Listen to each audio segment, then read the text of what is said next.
नमस्कार। संदीप राज सच विभाग के कार्यक्रम इतवार की बकैती में राजनीतिक बतकही ये नया कुछ शुरू करने की कोशिश की है, जिसमें राजनीति की बात होगी और हर बार मेरे साथ कोई ना कोई एक शख्सियत होती है जिससे हम सवाल करते हैं और उनका जवाब और तमाम ऐसी चीज़ें खोजने की कोशिश करते हैं जो सरकार से जुड़ी हुई, आम जनता से जुड़ी हुई हो या तमाम अन्य समस्याएं जिस पे हम चर्चा करना चाहते हैं, बात करना चाहते हैं, उनसे जुड़िए। आज हमारे साथ जो मेहमान हैं वो है शिवेंद्र सिंह बघेल और फिलहाल ये जो है बनारस में है, इस वक्त रह रहे हैं, प्रतापगढ़ के रहने वाले हैं और भैया शुक्लागंज से इनके बड़ा प्रेम है।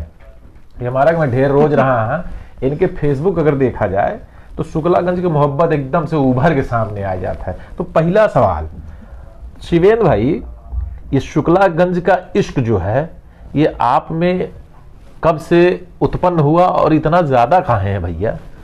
मोहब्बत है, मतलब शहरों से मोहब्बत होती है लोगों को। आपको इलाहाबाद से है, प्रयागराज से नहीं, आपको इलाहाबाद से है। ऐसे ही मुझे शुक्लागंज से है। और जब होता है ना कि नया नया लौंडा जब निकलता है कॉलेज वाले से, तो स्कूल की जो गली वली का खेल है वो वहीं शुरू हुआ।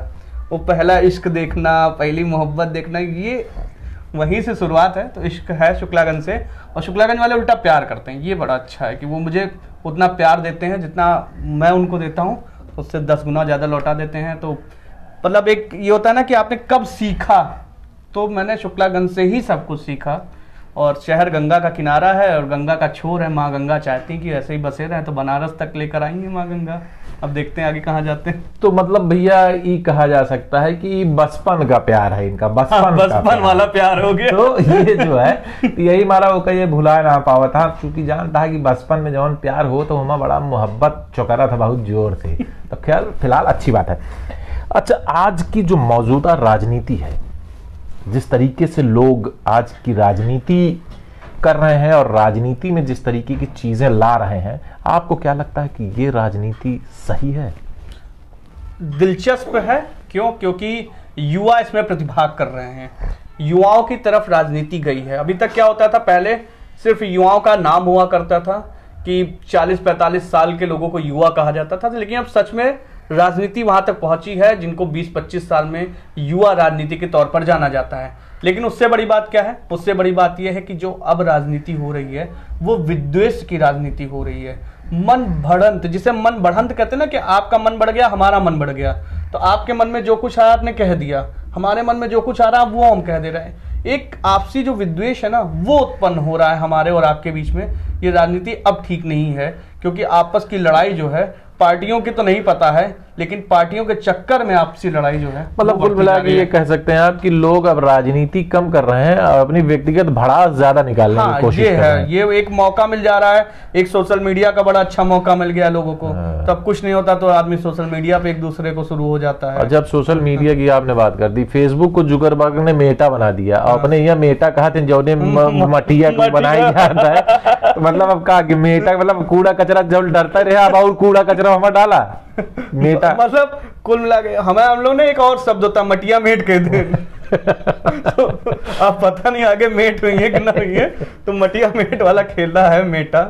और आजकल राजनीति जो है वो लोग, देखिए आप खुद भी देखते होंगे, चूंकि आप अपना एक कार्यक्रम भी चलाते हैं। हाँ भैया, ये एक टॉक शिवेंद्र नाम से एक अपना पेज चलाते हैं, आप उसको सब्सक्राइब करिए, लाइक करिए, बहुत बढ़िया उस पर आपको कंटेंट्स मिलेंगे। अपने शिवेंद्र भैया बतकही देखते हैं, चौड़े से बोला रह जाए, कोनो टेंशन ना रहा। तो आप युवाओं को भी देख रहे हैं और राजनीति को भी देख रहे हैं, मुद्दे से भटक के राजनीति हो रही है एकदम। तो क्या लगता है कि आने वाला जो भविष्य है, जो आने वाला एक युवा पीढ़ी है जो सोचती है कि राजनीति में आकर हम कुछ करेंगे, कुछ अलग सा कुछ करेंगे, तो आपको क्या लगता है कि ये उनको सही मार्गदर्शन दे रहे हैं? मेरा मतलब ये पर्सनल तौर पर मानना ये है कि है क्या कि बेरोजगारी एक बड़ा मुद्दा है देश के सामने। बेरोजगारी के मुद्दे पर आज कोई भी युवा चाहता ही नहीं कि बेरोजगारी के मुद्दे पर लड़ा जाए। बेरोजगारी के मुद्दे पर वो लड़ रहे हैं जिनके पास स्वयं रोजगार है, तो बेरोजगारी के मुद्दे पर लड़ नहीं रहे। अभी आपको क्या चाहिए? आपको सिर्फ चाहिए कि मुझे लैपटॉप मिल जाए, मुझे साइकिल मिल जाए, फ्री का जो कुछ चाहिए। वो मेहनत करके नहीं पाना चाहते हैं। और आज का युवा क्या करता है, उसको मोटरसाइकिल पर बैठा लीजिए, 3 लोगों को एक साथ बैठा दीजिए, पूरे दिन का खर्चा दीजिए, तो आप पूरे दिन आपके साथ घूमेगा वो। लेकिन ये अपने नेताजी से कभी नहीं पूछेगा कि आखिर हम आपके साथ जब घूम रहे हैं तो हमें इससे क्या प्रॉफिट होगा, हमें क्या लॉस होगा। तो ये सब उसके मन में है ही नहीं। वो अपने जिंदगी को लेकर आगे जानना ही नहीं चाहता कि उसका भविष्य क्या होगा। उसका भविष्य केवल उस शाम तक तय है कि उसको सुबह क्या मिला था खाने को, किस सुबह किस नेता के साथ सेल्फी हुई थी, रात में किस नेता के साथ फोटो होगी, और उसकी सोशल मीडिया पे कितने लाइक शेयर और कमेंट होंगे। मतलब कुल मिला के कहते हैं कि सवेरे का नाश्ता मिल गया, दोपहर एक खाना मिल गया, रात की चाय, संध्या चाय की जुगाड़ हो गया, बस राती वाली व्यवस्था हो जाए एकदम झकझकाया के सब पूरा कुल पूरा है। मतलब नेताजी जहाँ कहाँ हुआ दौड़ा दिन भर। तो कहे एक कुल मिला के देखबा कि भैया जो ना कि सब जन झंडा उंडा लगा लेते गाड़ी में, फिर दौड़े राहपट, और जौने दिन रैली वैली हुई गए वह दिन तो आगे अपन वीडियो एक नहीं करी है कि आज तो कम से कम 14-15 लाइक हो गए, और जो खाए का मिले वो अलग ही है। तो कुल मिला, हाँ वो मिला था। अब एक दिन एक वीडियो वायरल भा रहा है, एक नेताजी 500-500 रुपया बांटत रहे पीला झंडा उंडा लगाए रहे, अपन गए रैली में 500-500 रुपया बांटे, तो वह विवाद था। तो जान अब जब 500 बटाता है, मतलब मिलते तो होबे करे, क्यों ना क्यों, बिल्कुल बिल्कुल है ना। तब 500 रुपया बड़े कुछ ना कुछ तो होबे करे। तो अब हम नौकरी करी, पूरे 7-8 घंटा मेहनत करी, तब जाके 500-700 कमाई। ऐसे अच्छा भैया रैली में अपन 500 में अंदर में क्या करेगा। युवाओं को आपने बात की, युवाओं की कि युवा अब खुद ही नहीं सोचता है कि नौकरी के लिए या उस तरीके के लिए। तो जो आने वाला समय है, जैसे बेरोजगारी आज एक बहुत बड़ा मुद्दा है, एक बहुत बड़ा वर्ग है युवाओं का जो आज नौकरी की तलाश कर रहा है। अब सिर्फ तलाश ही कर रहा है, नौकरी उसे मिल नहीं रही है।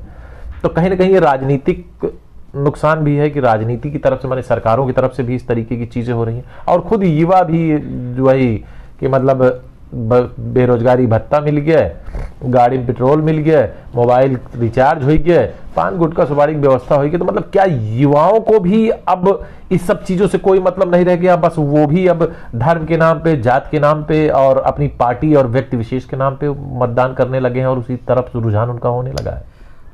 मैं बहुत सारा देखता हूँ, लोगों को देखता रहता हूँ कि लोग क्या कर रहे हैं, क्योंकि युवा मेरे साथ काफ़ी हद तक युवा मेरे साथ जुड़े हुए हैं। तो वो पूरे दिन में उनकी एक पोस्ट कभी ये लिख कर नहीं आती कि फला ज्ञान की चीज़ें हैं या ये जानकारी हमें मिली है, ऐसा है कि नहीं है। वो लिखते हैं कि फलाने नेता का जिंदाबाद होना चाहिए और फलाने नेता ने अपनी जाति के लिए ये किया, अपने धर्म के लिए ये किया। तो कुल मिलाकर जिसे कहते हैं ना कि समेट कर एक जगह रख देना, तो युवा खुद को समेट कर एक जगह पर लाकर खड़ा कर दिए हैं। उनके सामने मैं बार बार ये कह रहा हूं कि भविष्य उनको नहीं पता है कि उनका क्या होना चाहिए। वो कभी अपने नेता से नहीं पूछते होंगे। वो ऐसा नहीं कि जिनके साथ दौड़ रहे हैं उनसे पूछें कि अगर आपकी सरकार बनेगी तो क्या होगा, पिछले 5 सालों में आपके नेता ने क्या किया, अगले 5 सालों में आपके नेता क्या करेंगे। या वो कभी एक पत्र लिखकर मांग नहीं करते होंगे कि हमें क्या करना चाहिए। सिर्फ और सिर्फ मतलब अब क्या है ना कि सरकारी नौकरी को लोगों ने क्या कहा कि सरकारी हो तो दामाद हो, सरकारी नौकरी यार बड़ी कठिन है, कर नहीं पाएंगे, इसलिए पहले ही मनोबल तोड़ दिया कि हम तो कर ही नहीं पाएंगे। प्राइवेट में गए, प्राइवेट में मेहनत ज़्यादा है, पैसा कम है, इसलिए वहाँ से भी भाग रहे हैं। तो उनको लगता है कि यार नेता के साथ लगे रहो, बस इसी में अपना जीवन ठीक है, वो चलता जाएगा। लेकिन ऐसा नहीं है। मेरा कहना ये कि एक बार मेहनत करनी चाहिए, आप अपने जीवन में एक बार मेहनत करिए, और मैं गारंटी लेता हूँ कि अगर आपने सही से मेहनत की है तो 99 नहीं 100% भी आपको सफलता मिलेगी। और अगर आप नहीं चाहते हैं तो फिर आप कुछ भी करिए, आप कुछ नहीं कर सकते हैं। एक चीज़ आजकल देखने को मिलती है बहुत ज़्यादा, विशेष करके सोशल मीडिया पर, जितने भी प्लेटफॉर्म है, चाहे वो आपका फेसबुक यानी मेटा हो गया है, इंस्टाग्राम हो, व्हाट्सएप हो, इन तमाम चीज़ों पे आपको एक चीज़ आपने भी इसको नोटिस करी होगी, जाति के नाम पर, धर्म के नाम पर, समुदाय के नाम पर युवाओं में बड़ा कलेश फैल गया है। मतलब पहले नेतवई दिमाग लगाओ तो कैसे कुछ करे, लेकिन अब जो ना है एक पीढ़ी की पीढ़ी पूरी जौन बा वही महल गया है और इस तरीके की चीजें उत्पन्न हो गई हैं, विवाद हो रहा है। तो क्या लगता है कि नेता जो चाह रहे थे वो नेता आज सफल हो रहे हैं? नेता पूर्ण रूप से सफल हैं।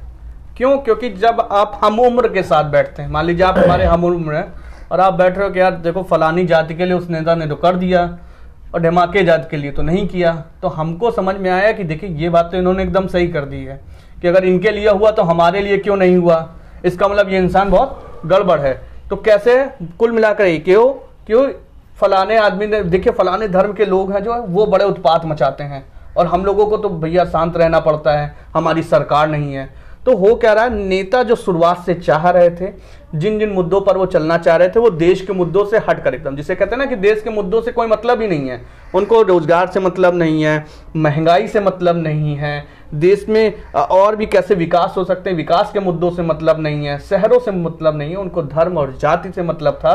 वो उन्होंने ऐसा भर दिया। और मैं एक एक पार्टी को ये कह सकता हूँ, पार्टी विशेष को भी कह सकता हूँ, पार्टियों को भी कह सकता हूँ कि हर एक, अब आप देखिए ना, एक जगह कहाँ पर सफल असफल, फलाने पार्टी मतलब फलाने जाति की पार्टी, फलाने धर्म की पार्टी, फलाने जाति की पार्टी, तो उन नेताओं ने खुद को बांट लिया है।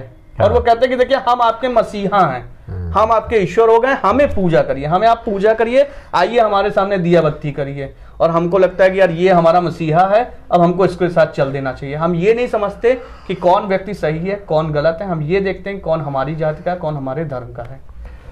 एक चीज और, महंगाई की बात आपने करी, पेट्रोल 100 रुपया माने सैकड़ा मार लिहिस, सचिन तेंदुलकर की ना वो अपन सैकड़ा मार दिहिस। लेकिन विवाद होत बा, हल्ला मचत यह है कि 100 रुपया पार हो गया, 100 रुपया पार हो गया। लेकिन वह जोन बा ना, जोन कहा कि रैली में 2 लीटर पेट्रोल मिल जाए तो तू तो खुश रहे ना, अरे 200 रुपया जुगाड़ ये होगा, 500 रुपया जेब में आएगा, और जो चाय नाश्ता मेरा घर चौड़े से तो मिल भाई। तो महंगाई जो है, क्या ये महंगाई भी युवाओं के ऊपर कोई प्रभाव नहीं डाल रही है, उनको ये प्रेरित नहीं कर रही कि भैया भविष्य है आपका आगे, उसको कुछ करिए, कुछ करना चाहिए? महंगाई कैसे करेगी, मतलब कुल मिलाकर जैसे होता क्या ना कि आपके लिए अगर पूरे दिन का इंतजाम कर दिया जाए, आपको 100 रुपए का खर्चा और 100 रुपए आपको कहीं से मिल जाए, तो आप क्या करेंगे? आज का युवा, मैं किस जगह पर फंसा उस जगह पर आऊंगा। अभी एक सुपरस्टार का बेटा चला जाता है किसी केस में अंदर, और उसके बाद क्या होता है, जब वो छूटता है तो उसके घर के बाहर लोग खड़े होते हैं, बम पटाखे फोड़ते हैं, और उसमें सबसे ज्यादा जो संख्या होती है वो युवाओं की होती है। ऐसा कौन सा काम कर दिया था उन्होंने? कोई मेडल लेकर जीते थे हमारे देश के लिए? ड्रग में गए हैं ना, छूट के चलाए नहीं, बड़ा काम और का वही तो हम युवा कैसा सोच रहे हैं, हम ऐसा युवा सोच रहे हैं, हमने अपना जो अपना हीरो चुना है वो हमने ड्रग एडिक्ट को चुना है। भले ही वो भी आरोपी है, आगे साबित होगा या नहीं होगा, ये मामला आगे लंबित है, देखा जाएगा। लेकिन हम ऐसे युवा का स्वागत करने के लिए इस जगह पर खड़े हैं कि जो ड्रग के केस में बाहर आ रहा है, तो ये तो हमारा युवा हो गया, वो बम पटाखे फोड़ने पर है। तो उसको महंगाई से क्या मतलब है? महंगाई से तो उनको मतलब है ना, जो सुबह से जाकर अपना बांस बरली हथौड़ा लेकर जो मेहनत करता है, शाम को आता है बेचारा 500-600 कमाता है, 200 रुपया का तेल खरीदता है, 100 रुपए की सब्जी खरीद रहा है, 100 रुपए का राशन खरीद रहा है, 100 रुपए की अन्य चीजें खरीद रहा है। जब उसके हाथ में अगले दिन सुबह उठता है तो उसके हाथ में ठन गोपाल होता है, उसको लगता है कि आज मेहनत करेंगे तो कैसे होगा। तो उनके लिए चिंता का विषय है, ना कि युवाओं के लिए। आप मीडिया से भी जुड़े हुए हैं जी, आपने भी जो बात कही कि एक ड्रग एडिक्ट या फिर एक ड्रग केस में आरोपित, अभी क्या होगा क्या नहीं होगा भविष्य की बात है।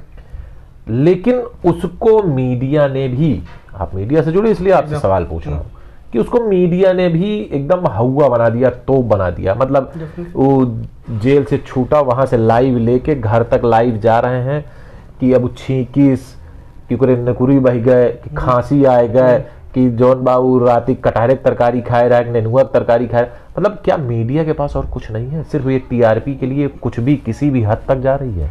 कल शाम की बात है, मैं चैनल देख रहा था, तो उसमें बार बार मतलब कई चैनल्स देख रहा था, ऐसा नहीं कि मैं एक चैनल को कह रहा हूँ, वह बहुत सारे चैनल देख रहा, दिखा रहे थे कि ये ऑर्थर जेल रोड है और यहाँ पर ये जो बॉक्स लगा हुआ है इसमें लेटर डाला जाएगा, इसमें लेटर डाला जाएगा। अब इसमें लेटर डाला जाएगा कम से कम 1.5 घंटा हुआ पूरा, मतलब मीडिया जो है उसमें लेटर डाला जाएगा, फिर कैसे निकलेंगे, फिर क्या होगा, कौन लेने आएगा, कौन सा पहला आंसू बहा, कौन सा टेंसू बह गया, कौन रुमाल लेके दौड़ा, कौन नैपकिन लेके दौड़ा, इस पे चर्चा होती है। क्यों नहीं चर्चा होती है? कि महंगाई बढ़ती जा रही है चैनल्स को, क्योंकि उससे टीआरपी नहीं मिलती है। उनको पता है कि फलाने व्यक्ति जो है उससे हमको टीआरपी मिलेगी, उससे हमको एडवर्टीजमेंट मिलेगा, क्योंकि फलाने एडवर्टीजमेंट। हाँ, अगर भैया ये बतावा, अगर यह पर चर्चा करे लागे कि कहीं महंगाई बढ़ रही हो पर डिबेट बैठाए थे, बेरोजगारी बढ़ रही हो पर डिबेट बैठे, तो एडवा कहाँ से आई? वो है तो कुल मिलाया के मतलब फंसा ही है ना। सबसे बड़ी बात सरकारी एडवा न मिले, सरकारी एड ना मिले तो जौन बा मसाला वाला देवे करे, बिल्डिंग वाला देवे करे, ओकर गर्दाई गटाई दबा के ले ली है, लेकिन जब सरकारी आवत करोड़ों ही कहाँ से आए भैया? वो है तो समस्या बा कि कुल मिला के अगर महंगाई पर चर्चा करिए तो आप सरकार विरोधी विपक्ष विरोधी हो सकत हैं, और कोनो मामला बा तब आप सरकार विरोधी विपक्ष विरोधी। तो कुल मिला के जौन भाई जौन सबसे ज्यादा पैसा आवत वो सरकारी एड से आवत है, ये हम सब आप सब जानते ही बहुत अच्छे से, बाकी नहीं पता। तो कुल मिला के पैसा बंद हो जाए तो तनखैया कहाँ से दी हैं, इतनी बिल्डिंग चलत हिन। तो मतलब हमारे सब जो है चुपचाप सब कर देखत रही, संभारत रही कि चला कम से कम तनखैया तो आवत या है। हमका सबका ये देखा का है कि कहाँ से मिले अपन एडवर्टीजमेंट एक ही देखा जाए, क्या कि ना हम सब गला दबाए पाओ न केहू का सरकारी दे पे क्यों, और सरकारी हमका सबका देना। तो यह सोचा का कि कैसे संदीप राग में कैसे ठाक सीमेंट में एक ऐड मिले जो मेहनत करते कम से कम ना मिले वो ठीक है, सम्मान मिलत रहा है बहुत बा। हम तो सोचे थे कहाँ से मिले तो डेटा भरा, बेटा चलो ऊपर नहीं तो डेटा रहे ना बेटा रहे, हाँ ना डेटा है ना बेटा चले, बेटा चले। सही बात है। हमका तो एक बड़ी टेंशन में जैसे कहा हाँ भाई साहब मेटा पे आए ना, ये बड़ी समस्या है। अरे तब तो क्या ना कि अच्छा एक चीज है भैया, क्यों ये का अन्यथा न लिया, दिल पे न लिया, गुरु जोन बात बोले चलते ही। सनातन धर्म में मतलब हमारे यहाँ पूर्वजों से चली आ रही एक प्रथा है कि जब व्यक्ति की मृत्यु हो जाती है, जब उसका अंतिम संस्कार होता है तो वो मटकी बुलावा जाता। तो ये मतलब क्या, ये मतलब ये मान ले कि जब जरा चले फेसबुक पे हाँ ये सब आ गए मटका में। तो अब आप समझा ना, पहले द फेसबुक रहे, हाँ। फिर उसके बाद फेसबुक भय, मतलब पहले तो इर्द गिर्द घूमत रहे, फिर मुन्ना पे आपकी गटाई दबाए के माने प्रवाहित का ही बहन मनी है ना, मतलब संगम भरावे दे रहा है, संगम भरावे दे दिया और बनारस के घाट तक दे दिया, बाकी सब हो चुका है। भैया जुकरबर्ग तो ठीक है। तो ये थे हमारे शिवेंद्र भाई जिन्होंने बेबाकी से बेरोजगारी पर भी बोला और महंगाई पर भी बोला, राजनीति पर भी बोला, और युवाओं को भी बताया कि आप सिर्फ नेताओं के पीछे मत टहलिए, उनसे ये भी पूछिए कि मेरा भविष्य क्या है। आज मैं दिन भर आपको दे रहा हूं तो मेरा कल क्या होगा, क्या कल भी आप मुझे अपने पीछे टहलाएंगे सिर्फ 1 लीटर पेट्रोल 500 रुपया और संझा चाय पे। एक और भैया आपको माफी चाहूंगा टोकते हुए, युवाओं को चाहिए जिन नेता के साथ आज आप टहल रहे हैं कल उनसे बोलिए कि आपको वो असिस्टेंट बनाएं, आपको अपना पीए बनाएं, आपको ऐसी जगह पर डिसाइड करें कि आपको एक तनख्वाह मिले जहां से आपका जेब खर्च और आपकी फैमिली का भी खर्च चल सके। अगर आप इतना नहीं कर सकते हैं तो घूमना बंद कर दीजिए, अपने भविष्य को तलाशिए, क्योंकि आपका भविष्य एक नौकरी की तरफ है। जब तक वो आपके हाथ में पैसा नहीं है ना तो सब कुछ बेकार है। कुल मिलाकर ये कहना आया है कि नेताजी सतवा टहरा कोनो दिक्कत ना आएगा, लेकिन नेताजी कहा कि जो तोरे सतवा टहरत ही कल एक हमका रिजल्ट चाहिए, एक नौकरी दे, तनख्वाह दे, हमारो परिवार है, हमारो भविष्य है, कल के शादी हुए मेहरारू लड़के हुई तो उनके खर्चा कैसे उठाए, कूटे वही ना देखे नेताजी दार बढ़ाई तैसी। खैर आपने सुना शिवेंद्र को, और बहुत ही बेबाकी के साथ इन्होंने अपनी बात को रखा। अगर आपको लगता है कि मेरे इस कार्यक्रम में किसी सवाल को उठाया जा सकता है, किसी मुद्दे को उठाया जा सकता है, तो आप मुझे इनबॉक्स कर सकते हैं, आप मुझे लिख सकते हैं। मैं अपने अगले कार्यक्रम में उस बात को, उस मुद्दे को जरूर उठाऊंगा। बहुत बहुत धन्यवाद आपका शिवेंद्र भाई। सभी को नमस्कार, सादर प्रणाम।